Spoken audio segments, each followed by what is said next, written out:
드디어 2021년 일본 도쿄 올림픽의 막이 열렸습니다. 어수선한 분위기에 부실한 숙소 논란, 후쿠시마산 음식 재료 등 여러 가지 논란이 많았음에도 올림픽은 여전히 전 세계의 축제임이 틀림없습니다. 전 세계에 내놓으라 하는 선수들이 모여 각자의 기량을 펼치는 축제 올림픽. 하지만 좋은 성적을 위해 몇몇 선수들이 이 불법 약물을 몰래 사용하는 사례가 종종 있는데요. 스포츠맨십이라는 올림픽의 가치를 무너뜨리는 모습이라 인상을 찌푸리게 합니다. 그래서 이번 시간에는 우리가 올림픽 도핑 약물 무엇이 있는지 한번 살펴봤습니다. 88 서울 올림픽에 등장한 도핑 사건, 마음을 차분하게 해주는 도핑 약물? 우리가 흔히 먹는 감기약에도 도핑 약물 성분이 들어가 있다는 사실 아셨나요? 영상이 궁금하셨다면 끝까지 시청해주세요.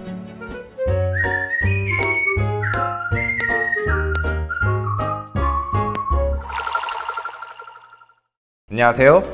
인문학하는 약사의 재밌는 약 이야기 메디슨 엑스 히스토리, 저는 펭귄 약사입니다.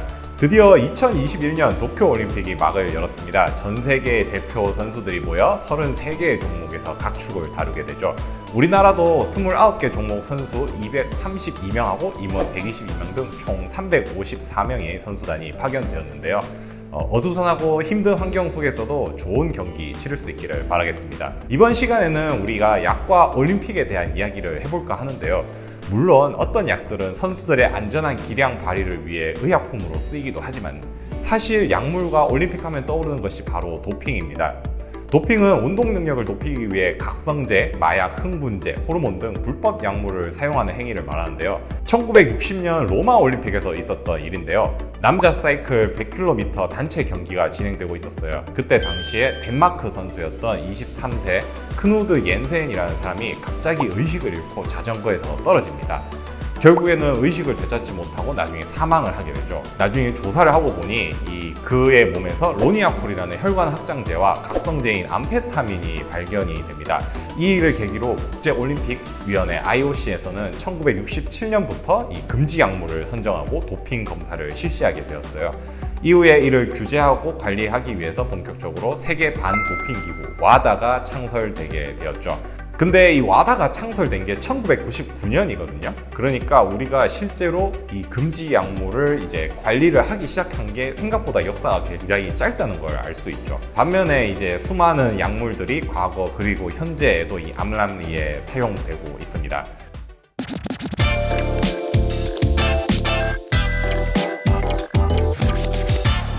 1988년 서울올림픽은 우리나라에게도 굉장히 역사적인 사건이었죠. 당시 88 올림픽에서 가장 뜨거운 감자는 바로 남자 100m 달리기 미국의 칼 루이스와 캐나다 벤 존슨의 대결이었는데요. 칼 루이스는 로스앤젤레스 올림픽에서 1등을 한 선수였고요. 벤 존슨은 세계 신기록을 달성하며 루이스 뒤를 바짝 쫓아오는 떠오르는 신인이었습니다. 많은 이들이 이 둘을 킹 칼과 빅 벤이라고 부르며 이 두 사람들의 팽팽한 결전을 예상을 했었어요. 그런데 막상 결과는 매우 허무하게 끝이 났습니다. 벤 존슨이 세계 신기록 9초 79를 기록하면서 가볍게 칼 루이스를 제쳤던 거죠. 그런데 여기에는 엄청난 반전이 있었습니다. 바로 벤 존슨의 몸에서 금지 약물인 스타노졸롤이 발견되었던 거예요. 결국 메달은 칼 루이스에게 돌아갔죠. 스타노졸롤은 우리가 흔히 단백동화 스테로이드라고 부르는 약물입니다. 단백동화 스테로이드, 말 그대로 단백질을 만들어내는 물질인데요. 체내에 들어가면은 근육을 만드는 역할을 하게 됩니다. 스테로이드가 올림픽에서 본격적으로 쓰이기 시작한 분야는 바로 역도였습니다.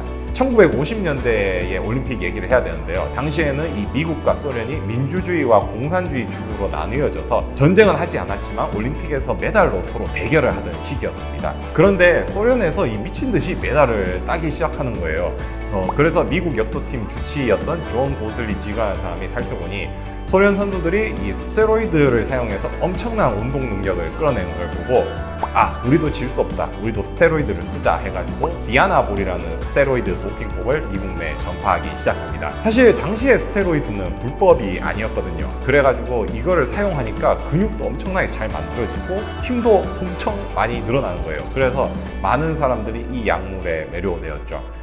1960년대에는 이 보디빌딩과 같이 몸을 만드는 운동이나 야구, 달리기, 사이클 등 근육에 강한 힘을 필요로 하는 운동 분야에서 많이 사용이 되었습니다. 하지만 나중에 알고 보니 이 단백동화 스테로이드는 과량 사용할 시 남성 호르몬이 줄어들어서 이 발기부전, 고환 위축, 탈모, 조직괴사, 신경손상, 정신장애, 심장질환, 간 독성 등 수많은 부작용을 남겼기에 현재는 이제 금지 약물로 지정이 되었죠. 그렇다면 처음 금지 약물로 지정되었던 약물들은 뭐가 있을까요? 바로 대표적인 약이 암페타민입니다.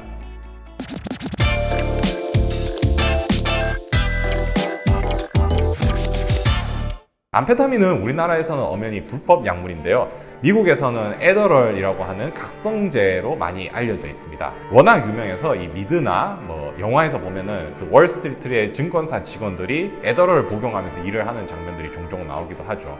암페타민은 처음에는 감기약으로 쓰려고 개발된 물질이었는데요. 막상 사용하자 심장 박동이 굉장히 빨라지고 또 에너지가 넘치는 느낌이 들어서 나중에 각성제로 쓰이기 시작했죠. 야구 선수들하고 사이클 선수들이 많이 사용한다고 알려져 있고요. 재밌는 사례는 우리가 컴퓨터 게임하는 e스포츠 대회에서도 암페타민이 등장했던 사례가 있었어요. 2015년에 우리 총게임인 카운터 스트라이크를 하는 이 코리 프리슨이라는 사람이 인터뷰에서 자야 선수들이 에더럴을 복용했다라는 말을 했었고요.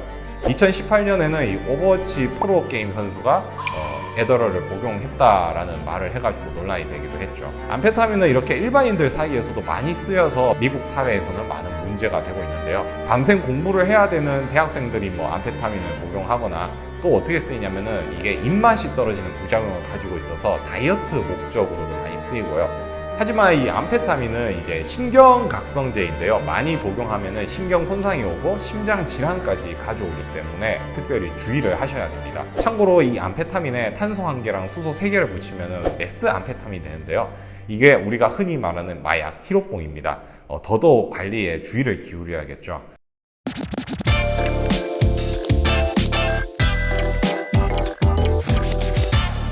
반면 우리 일상에서 쉽게 볼 수 있는 도핑 약물도 있습니다. 바로 에페드린입니다.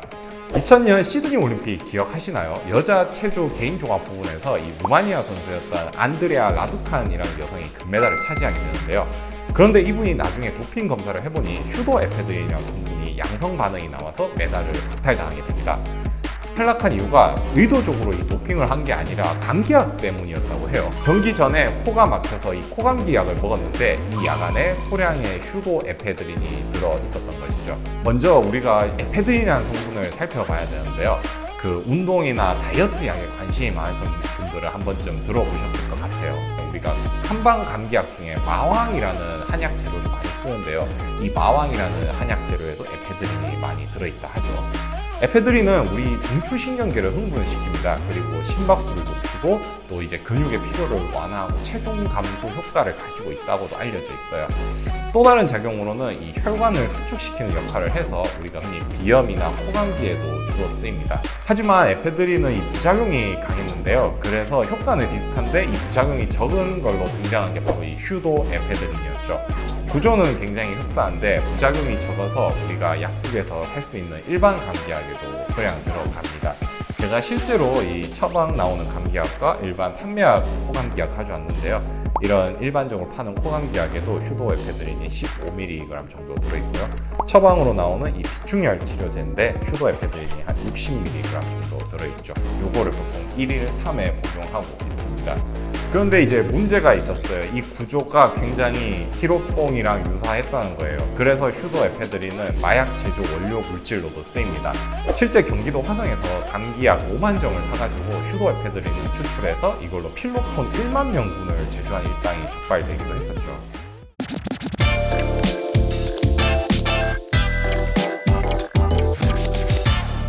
앞서 나왔던 약물들은 뭔가 굉장히 힘을 내게 하고 흥분시키고 이런 약물들이었는데 꼭 이런 약물만 도핑에 쓰인 건 아닙니다. 우리나라가 올림픽 분야에서 강한 종목이 몇 가지 있죠. 태권도, 쇼트트랙, 양궁, 사격 등이 있는데요. 2008년 중국 베이징 올림픽 남자 공기 권총 대회에서 우리나라 진중호 선수 그리고 북한의 김정수 선수가 1위를 둔 치열한 접전을 벌입니다. 접전 끝에 이제 1위는 0.2점 차이로 이 진종호 선수가 금메달을 따게 되죠. 그런데 2위를 한 이 북한 선수 김정수 선수가 며칠 뒤에 메달을 박탈당해요. 바로 그의 혈액에서 프로프라놀롤이라는 성분이 검출되었기 때문인데요. 프로프라놀롤은 약국에서도 흔히 베타블로커라고 불리는 약물입니다. 저도 가끔 조제하는 약 중 하나인데요. 한번 가져와 봤습니다. 네, 이게 바로 이제 프로프라놀롤의 성분의 약물인데요. 이 약이 무슨 작용을 하냐면요, 심장을 과도하게 불규칙하게 뜨는 증상을 완화시켜 줍니다. 또 이제 손발이 떨리는 현상을 완화시켜 주기도 하죠. 이렇게 마음을 차분하게 해야 좋은 성적을 낼 수 있는 종목들이 몇 가지 있습니다. 바로 뭐 양궁, 뭐 골프, 다트, 뭐 카레이스 같은 종목에서 이 프로프라놀롤이 암암리에 쓰인다고 하죠. 지금은 불법 약물로 지정되어 있습니다.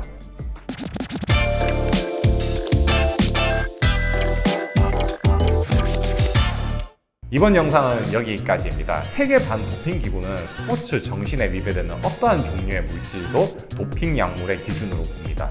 우리가 올림픽을 하면서 지켜야 되는 스포츠맨십이 과연 무엇인지 생각해 보면서 이번 영상 마무리 짓도록 하겠습니다. 영상이 유익하셨다면 좋아요와 구독 눌러주세요. 큰 힘이 됩니다. 지금까지 인문학하는 약사의 펭귄 약사의 메디슨 엑스 히스토리였습니다. 감사합니다.